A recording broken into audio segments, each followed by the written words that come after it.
दही बुत्ती करतो आपण. चमचाभर तेल टाकलं, फोडणी करायची. शिजवून घेतलेला भात आहे, सांडगी मिरची आहे, हिरवी मिरची आहे, कढीपत्ता आहे, उडदाची डाळ आहे थोडीशी, आणि हिंग, जिरं, मोहरी. मिरची तळून घेऊ.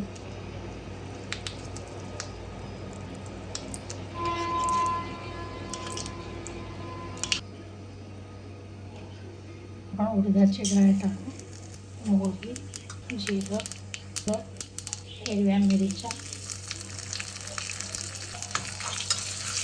शेवटी कढीपत्ता.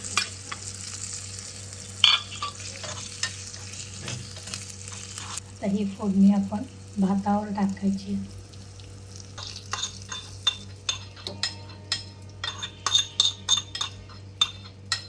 भातात थोडंसं मीठ आणि थोडीशी चवीसाठी साखर. हे मस्तपैकी कालवून घ्यायचं आणि मग त्यात आपण दही कालवायचं आणि मग त्याच्यात सांडगी मिरची टाकायची.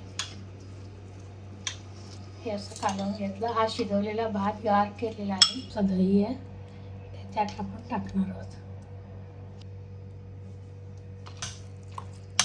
दही त्यात कालवून घ्यायचं आणि मग त्यावरती मिरची. असा आपला दही भात तयार आहे.